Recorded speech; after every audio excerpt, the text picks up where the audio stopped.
الحمد لله العلي العظيم وأصلي وأسلم على رسوله الكريم وعلى آله وصحبه أجمعين أما بعد وجاهدوا في الله حق جهاده گردش دورہ کی سنگینی سے ٹکراتا رہا گردش دورہ کی سنگینی سے ٹکراتا رہا مالٹا میں نغمائے محروفہ گارتا رہا فقر و استغنا کی تصویر اور کوہن کا ہمہمہ اور اس کے جد و جہد کا عنوان کہلاتا رہا حادثوں کی جا غسل موجوں سے ہو کر بانیاس نقشہ قربانی کا واحتیار دکھلاتا رہا واقعہ یہ ہے کہ شمس عشق کا پروانہ تھا خواجہ کون و مکہ کے نام کا دیوانہ تھا حضرات گرامی 1970 میں جب ہر طرف سے انسانیت رنگیدی جا رہی تھی پرچم اسلام کا سرنگو ہو رہا تھا باطل کی لہریں حرم کی دیواروں سے ٹکرا رہی تھی کفر اور اسلام کے مقابلے میں حل من مبارز کا نعرہ لگا رہا تھا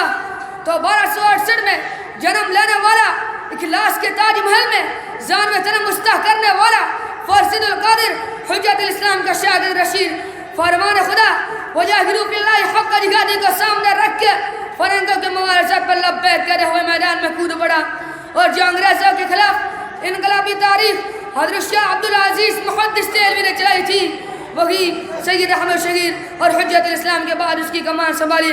حاضرین مدرس حضرت شیخ الہند نے جہاں بستر درس و تدریس کی زینت بن کر سینکڑوں محدثین و مفسرین ہزاروں فقہا و متکلمین بے شمار خطبہ اور واعظین کو پیدا کیا وہی لعداد شرفروشوں اور مجاہدین کو تیار کیا تحریک شیخ الہند کے سرگرم رکن مولانا عبید اللہ سندھی حضرت کابل کے بارے میں لکھتے ہیں کہ کابل جا کر مجھے یہ معلوم ہوا کہ حضرت شیخ الہند قدس سرہ جس جماعت میں نمائندے تھے اس جماعت کی 50 سالہ محدودوں کا میرے سامنے غیر منظم کی شکل میں تحویل حکم کے لیے تیار ہے 1857 کی ناکامی کے بعد بڑے بڑے علماء مشائخ چونکہ نامید ہو چکے تھے اس لیے حضرت شیخ الہند نے اپنے تلاویزہ اور متوسلین کو تیار کرنا شروع کیا میدان عمل میں قدم رکھنے سے پہلے ان کے دلوں میں یہ بات راسخ کر دی کہ دارالعلوم کے فقط صرف و نحو منطق و فلسفہ تفسیر و حدیث کا مرکز نہیں بلکہ یہ ادارہ باہمت افراد کی تیاری ہے جو 1857 کی ناکامی کی تلافی و درر کے لیے مقام کیا گیا ہے یہ مقصد تھا جس نے کبھی آپ کو باحوصلہ افراد کی تنظیم و تشکیل کے لیے ثمرۃ التربیت نامی انجمن قائم کرنے کے لیے مجبور کیا تو کبھی اس سلسلۃ الزحم میں مزید مستحکم کرنے کے لیے 1909 میں جمعیت الانصار کی بنیاد ڈالنے پر آمادہ کیا تو کبھی انگریزی تعلیم یافتہ نوجوانوں کو قرآنی سانچے میں ڈال لے اور دردمندان حریت و اطمینان کے لیے نظارفت المعارفت القرآنیہ کے نامی ایک عظیم تربیت گاہ کی داغ میں ڈالنے پر تیار کیا جس کا مقصد صرف و صرف ایسے جاباز افراد پیدا کرنا تھا جو انگریزی حکومت تحت پلٹ سکے 1914 میں جنگ عظیم چھڑ جانے پر حضرت شیخ الہند نے اپنے مقصد کو جامع پہنانے اور سرحدی قبائل کو منظم کرنے کے لیے مولانا سیف اللہ اور حاجی ترنگزئی کو یہ پیغام بھیجا کہ وہ مجاہدین کی کمان سنبھال کر انگریزوں کے خلاف میدان میں آ جائے اس پیغام کا بھیجنا تھا کہ اس کے بلاخیر وہ قافلہ سخت تھا انگریزوں سے جا ٹکرا اور لاشوں کے ڈھیر لگا دیے لیکن اس حلے کی قلت اور انگریزوں کو پروپیگنڈے کو حل کرنے کے لیے اس مجاہدین اسلام نے اپنا محبوب قائد حضرت شیخ الہند نے تشریف اور کی درخواست کی مگر چونکہ یہ وقت حضرت شیخ الہند کے لیے بڑا نازک تھا اس مدبر وقت کی قیادت و سیاست کے لیے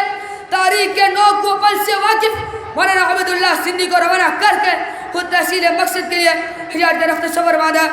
حضرت شیخ الہند نے اپنے مقصد کو بروئے کار لانے کے لیے کبھی تو مکہ المکرمہ کے گورنر غالب پاشا سے ملاقات کرتے تو کبھی مدینہ المنورہ کے گورنر بصری کے ہاں حاضر دیتے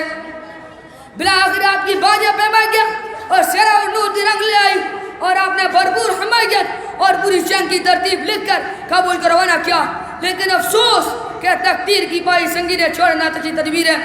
ملت اسلامی کے جارہ صاحب یہ سوچ رہے ہوں گے کہ مرد مجاہد مارٹے کی وجہ سے سست پڑ گیا ہوگا انگریزوں کے خلاف زبان کھولنے کی جرت و ہمت ختم ہو گئی ہوگی انگریزوں سے ڈر کر اسے چیلنج کرنا چھوڑ دیا ہوگا نہیں ہرگز نہیں بلکہ مرد مجاہد 8 جون 1920 کو بمبئی کی ساحل پر قدم رکھتا ہے تو تو شیخ عبدالرحیم سبانی انگریزی پالیسی کو سن کر شیر ببر کی دہاڑتے ہوئے اپنے احساسات اور جذبات کا اظہار یوں کرتا ہے کہ جب تک میرے جسم میں روح باقی رہے گی میں انگریزوں سے لڑتا رہوں گا. الغرض اسی جوش اور جذبے کو لے کر یہ مرد مجاہد 30 نومبر 1920 کو عالمی فارغ کی طرف پہنچ گیا اور جاتے جاتے دنیا کو یہ پیغام دے گیا کہ جہاں جہاں نظر آئے تمہیں لہو کا چراغ, جہاں جہاں نظر آئے تمہیں لہو کا چراغ, مسافران محبت ہمیں دعا دینا. وما علینا الا البلاغ والحمد للہ رب العالمین.